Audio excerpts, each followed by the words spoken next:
Hey everyone, welcome back to FPL Fran. Today's video is going to be a Gameweek 28 wildcard draft, and the whole point of the Gameweek 28 wildcard draft, of course, is to focus on the short term in terms of double Gameweek 28, to strengthen your team on a double here, but to also make sure that either it sets up perfectly for a 3 at 34 strategy or a 3 at 29 strategy.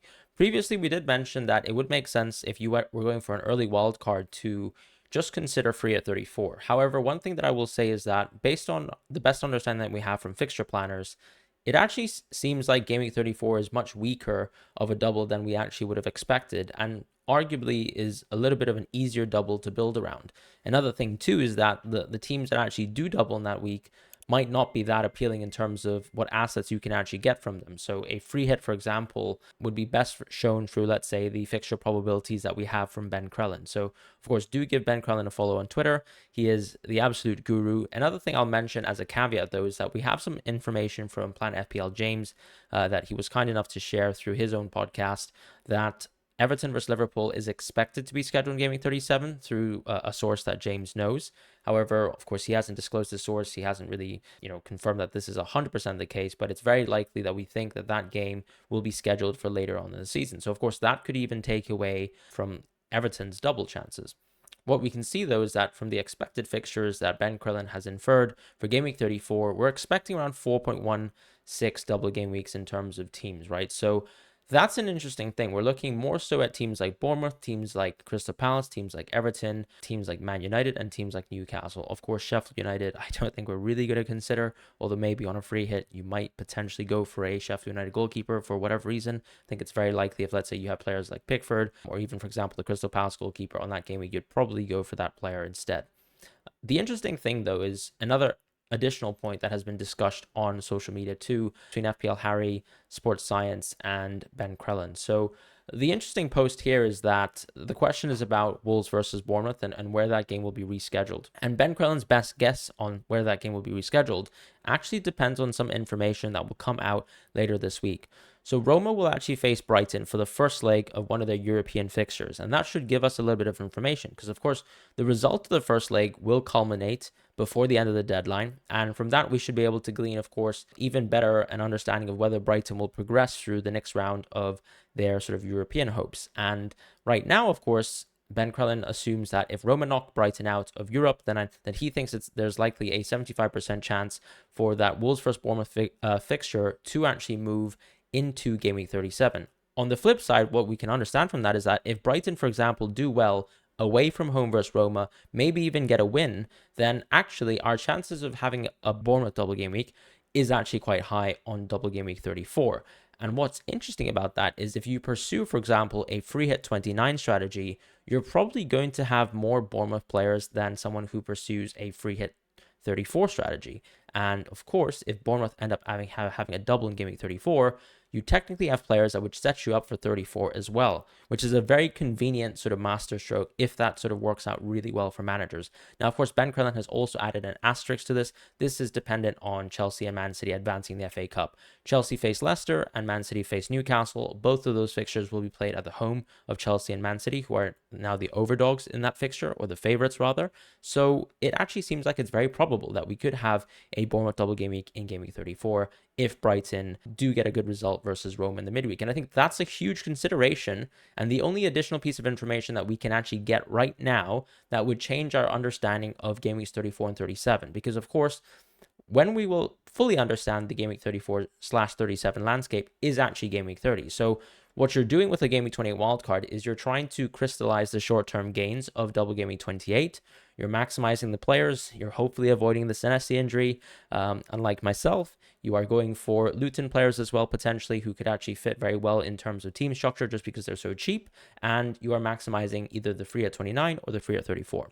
So that's the first point of view that I wanted to share to managers to kind of give them a full understanding of the landscape right now. As I said, though, based on Ben Crellin's prediction of fixtures on Game Week 34, it doesn't seem like a huge double game week. So the question, of course, of how much upside that free hit is a little bit limited by how many doubles we have, which is actually quite low, and then also the small chance of a blank game week, which is 0.79 as well. So that's worth taking into account before you make your decision to actually choose a free at 29 and free at 34 draft.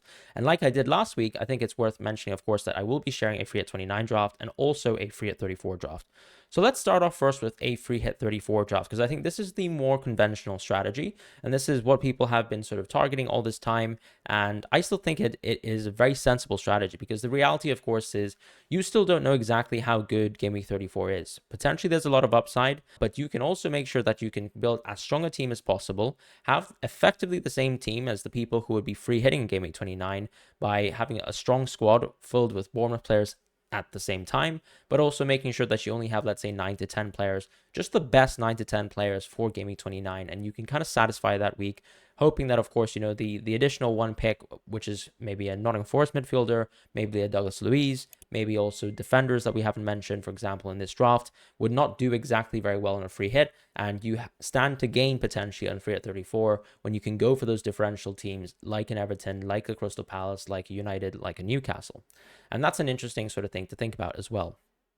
So on the Game Week 29, what we'll have on this Game Week 28 wildcard are players that are locked in as follows. So we've got Kaminsky as our goalkeeper, who of course will double in Game Week 28.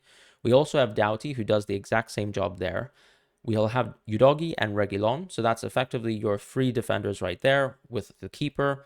We'll have Son, Maddison, Bowen, and Salah. And Saka, of course, only Son, Maddison, and Bowen will play. So that's three midfielders there. And then your front line will have Solanke, Morris, and Watkins. And Morris and Watkins will be your players in Game Week 29. So right now you've got two forwards, you've got three midfielders, and you also have effectively four defenders. Now, what you can do, of course, in my opinion, is book a transfer for Solanke to Tony on Game Week 29. This should get you basically as close to the free hit team as possible. You will have three midfielders, you will have three forwards, and you'll have four defenders. And I think that's more than good enough to carry that game week alone. You'll have 10 game week players, and honestly, versus the free hit, you'll be basically running extremely close to that. So that's the sort of narrative that you can go with if you choose a free hit 34 team. And the reason why this is interesting, as I mentioned, is that even though, for example, you're taking Solanke out of Tony, and even though, as I mentioned, Solanke could very well have a fixture in Game Week 34, you are getting immediate upside because Tony does have potentially the best fixture, right, in Game Week 29. So I think he's a very strong transfer, and you're kind of forced to do that transfer, but it's also a very strong transfer. The only player that you might see here within this wildcard draft that isn't so interesting is, let's say, someone like a Smith. Now, Smith, of course, is someone that I think you have to go with because here, the way that we're operating is you go with two Bournemouth defenders. These Bournemouth defenders could very well double in Game Week 34. If they don't double in Game Week 34, you do have the opportunity of simply moving them out later on for another Arsenal player, potentially even, let's say, a City player later down the line. The reason why we might dodge City players for the short term of double Game Week in 28 for Bournemouth is just the reality that Arsenal face City. That's a mirror matchup. It's also quite a bad fixture, and Arsenal do generally have some tougher games until Game Week 31. As far as City, though, you're encountering, unfortunately, the issues of facing, let's say, Liverpool, Arsenal, and Aston Villa back-to-back, including a blank in Game Week 29 as well, which you're trying to circumvent with a regular team. And the next best opportunity to bring in a City player, of course, is Game Week 33.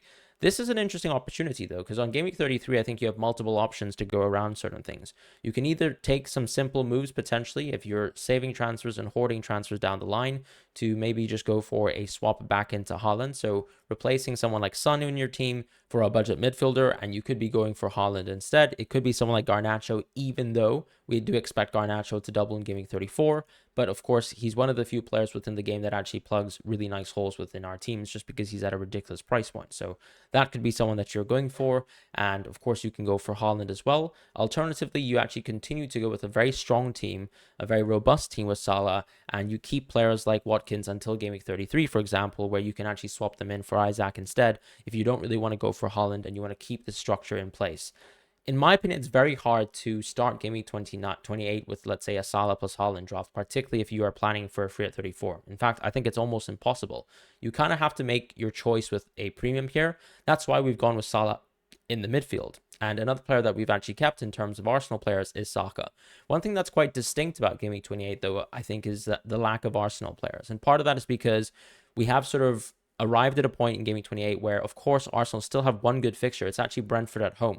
But you probably still only want to have Saka for now because you're trying to maximize in Game Week 28. And if you look at, for example, most teams this week where a lot of people have been carrying, let's say, their Salibas and Gabriels, you would still think that, for example, a Bournemouth defender would outperform a Gabriel plus a Saliba. So it actually makes sense to go without the two of them for now, and actually get them back in your team around Game Week 31, as I mentioned. Game Week 30 is an opportunity where I think you sort of have to take a hit. The value, of course, of maximizing for Game Week 29, of course, is that you go for players like Bowen. Now, Bowen, of course, can be immediately moved into a player like Palmer, because if you're actually trading Bowen on Game Week 30 for Palmer, what you're getting in hand is going to be a Burnley at home fixture. What you can also do is transfer out someone like Morris for someone like Darwin too, or someone like Isaac. Those are your options, in my opinion.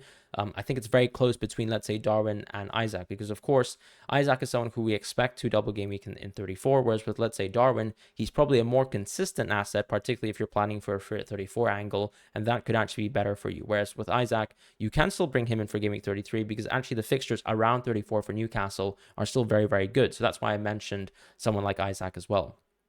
Now, the interesting thing, of course, when we compare to, let's say, Game Week 30, 31 wildcarders, is that they will probably be going for a Salah plus Haaland template. And a lot of this is because when you do a later wildcard, you might value a team like Aston Villa or a team like Spurs less. However, the short-term fixtures are still really good for a team like Spurs, which is why, of course, we're basking in with all these Spurs players. And we're going for someone like Udogie here just to save us some money within the defense. So that's one thing I wanted to mention. In terms of the keepers, though, just going back to them very quickly, we are going with cheaper keepers here. Petrovic is someone that I think you can save money with. If you are a manager who has more money, I think the upgrades that you can make that would actually allow you to carry more Arsenal players within your team is to go from a Petrovic to Raya upgrade as well. You can just simply spend the money on Raya. That could actually be more valuable for your team in the long term, as long as you actually have money in the bank. This was used with a sort of 102 bank value structure, and I didn't want to break that sort of cost limit. So, of course, it really depends on whether you can make upgrades here. On top of that, the reason why we're going Kaminsky is just because of the coverage over Game Week 28 and 29. If you go with someone like Neto, unfortunately, you're just not going to get the value out of him in Game Week 29 either. So I really like how if we look at, for example, a lot of the Game Week 29 players, the beauty of a Luton player, of course, with someone like Morris, with someone like Kaminsky, and even Doughty, is that they're so cheap. They do cover the short term, and even though later down the line that you don't expect them to be a huge part of the bench boost in Game Week 37, the reality, of course, is that these players are still going to give you so much value in the short term that it's actually probably worth the subsequent hits that you have to make, maybe to actually create a very strong Game Week 37 bench boost team. But another thing that's elegant about sort of taking hits around Game Week 37 is that you know that you're 1 week away from the true dead end of FPL, which is going to be Game Week 38. And it doesn't really matter so much if you've been building your team to get as much value as possible in the short term to then maximize with a Game Week 34 free hit, and then also try to maximize Game Week 37 bench boost. So that's one thing. And this is why I kind of quite like the Game Week 28 and conventional sort of free at 34 strategy. I think the one downside with it, of course, is that you are carrying players that some people might think are still weaker and inferior to teams like Liverpool, teams like City, and even teams like Arsenal, which you probably would be carrying more of these players within an opposing wildcard structure. So what would be the competing wildcard structure? So as I mentioned, it would be a Game Week 28 wildcard draft with a free at 29 sort of narrative twist. The reason why we're actually looking at this is because, as I said, Game Week 34 doesn't seem to be as strong, as big as a double game week. We also have potential blanks. And because of this coming into play, I think it does make sense, and it gives value and credence to going for a free at 29 strategy where you can just simply ignore teams like West Ham, ignore teams like Brentford, and also ignore potentially even some of your Luton players that you might not want to have so much of, because the value of Luton players is really the fact that they play a double in 28 and also in 29. If Luton, for example, would just have the double and they had the same blank that Bournemouth, for example, has in Game 29, there is no way that we'd have so many Luton players in the previous draft. Whereas here, of course, the reason why we're sort of addressing that is because we just don't have the same amount of Luton players. As far as Game 28, though, I would still be going with the Kaminsky and Petrovic combo. Reason being because I still think that you can maximize, for example, going for your Bournemouth players in different positions. That's why we have Zabarnyi here in this draft. We have Tavernier, and we also have Solanke. Now, some people have also mentioned Semenyo, but I think that the value of some of the forwards that we have right now in terms of Darwin and Isaac is incredible, and it's very hard to sort of neglect that fact. Tavernier is really nice in the sense that he gives you really short-term gains, And ultimately, he's going to be a placeholder for someone like Foden in the future. So that's why I quite like someone like a Tavernier as well. What I like also about going for the structure here where you don't have the double Bournemouth defense is that you don't feel like you're so restricted by this Bournemouth team and over investing, for example, in a specific team's defense. And when we look at a team like Bournemouth, yes, of course, a player like Marcus Tavernier is not that interesting. However, I think there is some sort of value to having outcome variability. What we mean by this is that instead of just, for example, hedging and putting all your faith in the Bournemouth defense basket, you're a little bit more flexible within the structure here with the free at 29 because you don't care about the fact that Bournemouth don't play in Game Week 29. Whereas, for example, for the people who actually have to create a draft for free at 34, it actually makes more sense to get as much value from Bournemouth through the defenders because you can actually quite easily bench defenders for the subsequent week, which is Game Week 29. So with this draft here, once again, because of the cost cap, we have Kaminsky and Petrovic. However, we have Gabriel and he's staying with the team. He probably is one of those valuable assets that a lot of us actually own at a much reduced price. So I can understand why managers want to keep Gabriel on their team. Zabarnyi is the safer pick. Virgil here, of course, is the big change here when we compare to previous drafts. We can also go for some upside with Pedro Porro too, because part of the reason why this draft is different to the previous draft is that we're actually saving a little bit more money in the midfield by going for someone like Palmer over Madison. And Palmer, of course, is a little bit more adjacent towards, let's say, a 3 at 34 strategy, or rather a free at 29 strategy, than let's say a 3 at 34 strategy, simply because Chelsea blank. We get the chance, of course, to upgrade Udogie to Pedro Porro, which I think is quite interesting because when you think about it, Spurs actually will have a lot of good fixtures at the back half of the season, even outside of Game Week 29. It's not the fact that they play in Game Week 29 that makes Spurs valuable, it's the fact that they actually have good fixtures. And so Pedro Porro, if you can get that upgrade over Udogie, I think is quite interesting. Virgil van Dijk we go for here, as I said, simply because this draft structure allows you to keep more Liverpool players than, let's say, your West Ham players and so on and so forth. That's why we also see a Chelsea player here in Palmer. Tavernier, as I said, is a bit more of a placeholder for other types of assets. So, for example, someone like Foden, if you have a little bit more money, you can just see Tavernier as a short-term option and then just pivot very quickly towards a Foden in the future. Once again, though, this draft is very much predicated around Salah. And of course, if you're someone who wants to move into Haaland as soon as possible, I would just mention that Haaland still has some pretty poor fixtures. If I was to, for example, target this Man City team, I think I would just prioritize Foden, and I think you can very easily get Foden into this sort of draft structure here. Son, Saka, Salah, as I said, are sort of essential picks. I still think that they stay within whatever draft. You can also see that there are some themes with the previous draft too, with Kaminsky, Petrovic, and Doughty, as well as Zabarnyi. As far as the forward, though, you are actually going for Solanke, Darwin, and Isaac. And the big thing that I think a lot of people will not like is that Watkins is leaving this draft. As we've mentioned, though, with Watkins, I think the best opportunity to take Watkins out of your team if you're not planning to wildcard in the short term is maybe thinking about taking him out of your team on Game Week 31 or 33. However, if you are going for a free hit on 29, you're also taking out one of Watkins's better fixtures, because also next week is technically a good fixture because of how bad Spurs' defense is, but it's still one of the worst fixtures on Aston Villa's most recent run of brilliant fixtures, where they're facing the bottom half in terms of expected goals conceded. So that's one thing that sort of edges Watkins out of this draft. And instead of, let's say, having plans to go into players like Darwin and plans to go into Isaac, you actually start with this draft here with players like Darwin and Isaac instead. Solanke can easily also be, for example, another forward later down the line, and you can even, let's say, save the money from Solanke by going into a 4.5 forward and actually allow you to upgrade, let's say, a Tavernier in the future. Just because if, for example, you don't have enough money, this draft would actually serve quite well because the Tavernier spot can easily be upgraded by just simply moving back into a 3-5-2 structure, and you can go out of Solanke, who would be just the short-term value alone extremely worthwhile for all our FPL teams. So I think for me, he's non-negotiable. With Darwin and Isaac, you just simply have to say, these are players who we would expect to play very consistent minutes. They don't have many threats to their minutes in terms of their own teams because unfortunately there are injuries in place for both Liverpool and Newcastle. Keep in mind, though, of course, Darwin is just coming back from a small minor injury himself, and Isaac, of course, has been historically quite an injury-prone player. So that for me is the risk of this draft, but I think you're also going for a little bit of upside here. There's a bit of variability in terms of dropping a sort of very template pick like Watkins, but also being cognizant that you'll have Watkins anyways on Game Week 29,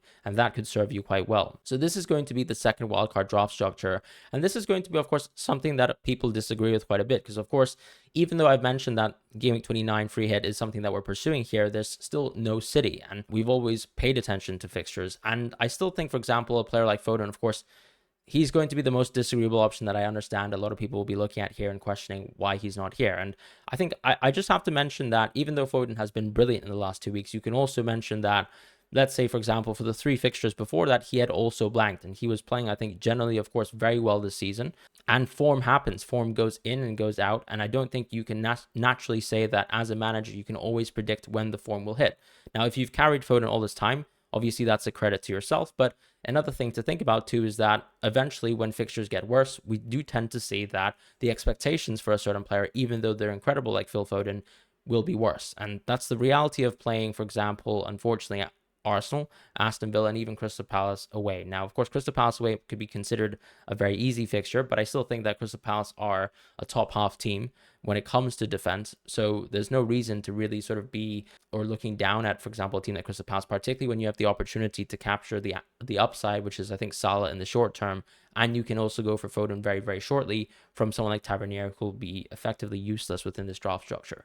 So that's basically my thoughts in terms of Gameweek 28 wildcard. I hope this video helps you guys out. Do let me know what your thoughts are in terms of pursuing a free at 29 versus a free at 34 strategy. I do think the landscape has changed a bit from, let's say, multiple weeks ago, where I made my first chip strategy video and we were less certain about the landscape of 34 and 37. I do think that, generally speaking, our conception of 34 is a lot weaker, and it's fair to be open-minded to both strategies. What I like about, of course, ultimately, as a closing note, the free hit in 29 is that you know that that's guaranteed value there, because you just know that most of the field of players who aren't going to free hit are simply going to have a worse team than you, and sometimes that enough alone is worth the free hit. Whereas for the players who are actually angling for a free at 34, you are once again one of those managers who are just purely prioritizing, let's say, the hopeful chance that we have more fixtures in Gameweek 34 and the ability to, let's say, take more risks in terms of how variable your free hit can be. Because, of course, you're taking a little bit more faith in United players, Newcastle players, Everton players, and Crystal Palace players,